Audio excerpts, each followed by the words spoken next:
قناة حمية دوت كوم. مرحبا بكم متابعي قناة حمية دوت كوم. اليوم سنخبركم بأفضل نظام صحي للحامل. فأشهر الحمل الأولى تعتبر هي الأساس الذي تبنى عليه صحة طفلك.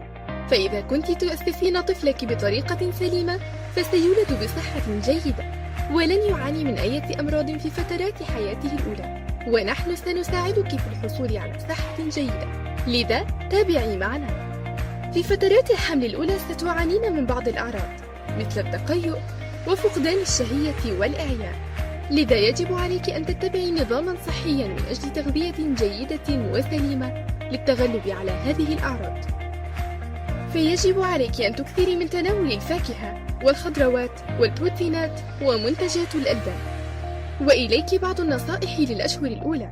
لا تتناولي 3 وجبات الأساسية كما هم، ولكن قومي بتقسيمهم إلى 4 أو 5 وجبات خفيفة على مدار اليوم. وينصح بتناول الوجبات سهلة الهضم مثل الفواكه والخضروات واللحوم قليلة الدسم والسمك. ولتعويض ما يقوم الجسم بفقدانه من السوائل أثناء التقيؤ، يجب أن تقومي بشرب السوائل بشكل مستمر كالماء والعصائر الطبيعية.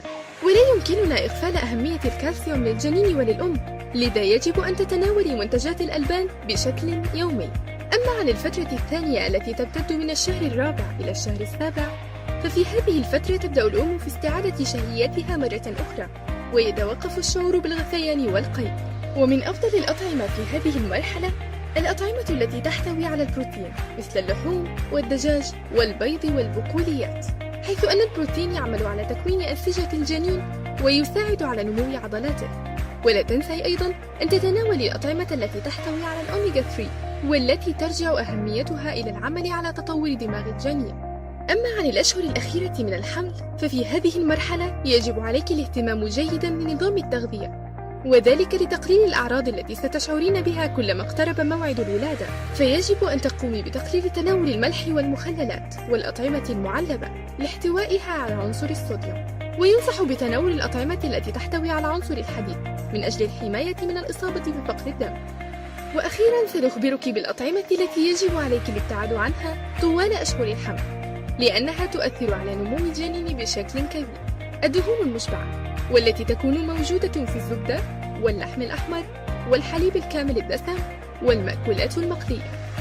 ويجب أن تتجنبي المشروبات التي تحتوي على الكافيين مثل الشاي والقهوة، وتجنبي أيضا المشروبات الغازية.